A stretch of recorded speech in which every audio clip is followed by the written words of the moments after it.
வணக்கம், welcome to Tiruchendur Sundar. நான் உங்கள் கோட்டை சுந்தர். நான் வீடியோ எடுக்கும் பார்த்தீங்கன்னா மணி இப்போ காலையில் 8:10. இன்னைக்கு ஞாயிற்றுக்கிழமை February 15, 2026. ஞாயிற்றுக்கிழமை கூட்டம். ஞாயிற்றுக்கிழமை பார்த்தீங்கன்னா கட்டுக்கணக்காத கூட்டம் இருக்கும். பட் ஆனால் அந்த அளவுக்கு கூட்டம் இல்லை. பட் ஆனால் நல்ல கூட்டமாக தான் இருக்குது. பொது தரிசனம் பார்த்தீங்கன்னா பொது தரிசனம் விரைவு தரிசனம் ரெண்டுலேயுமே நல்ல கூட்டமாக தான் இருக்குது.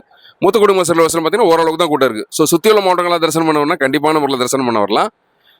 மலைநிலவரத்தை பொறுத்தளவு பார்த்தீங்கன்னா மழை சுத்தமாக கிடையாது. திருச்செந்தூரில் நல்ல பனி. இன்னைக்கான அப்டேட்ஸ் என்ன சொல்லி கேட்டீங்கன்னா, நாளைக்கு திங்கக்கிழமை, நாளைக்கு கூட்டம் ரொம்ப குறைவாக தான் இருக்கும் கோயிலில். அதுக்கேற்ற மாதிரி பிளான் பண்ணி தரிசனம் பண்ணுவாங்க. இது போக மாசி திருவிழா பார்த்தீங்கன்னா வர்ற February 21, 2026 அன்னைக்கு பார்த்தீங்கன்னா அதிகாலை 5:30 மணி அளவில் அதிகாலை 5:30 மணி அளவில் பார்த்தீங்கன்னா கொடியேற்றத்துடன் இனிதே தொடங்கும்.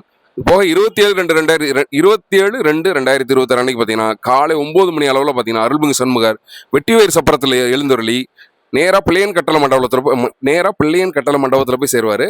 அன்னைக்கு சாயங்காலமே மாலை 4:30 மணி அளவில் பார்த்தீங்கன்னா சோப்பு சாத்தி குளத்தில் வீதி உலா வர காட்சி நடைபெறும். அடுத்து மறுநாள் 28/2/2026 அன்னைக்கு பார்த்தீங்கன்னா அருள்மிகு சண்முகர் மேலக்கோயிலிருந்து காலை 10:30 மணி அளவில் பார்த்தீங்கன்னா பச்சைசாத்தி குளத்தில் எழுந்தருளி வீதி உலா வர காட்சி நடைபெறும். அதே மாதிரி March 2, 3, 2026 அன்னைக்கு பார்த்தீங்கன்னா தேரோட்டம் நடைபெறும். காலை 7 மணி அளவில் பார்த்தீங்கன்னா தேரடியிலிருந்து தேரோட்டம் நடைபெறும்.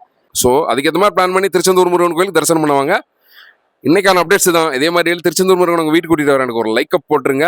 இன்னைக்கு காலையில் 10 to 11 WhatsApp voice call available இருக்க மாட்டேன். நன்றி, வணக்கம்.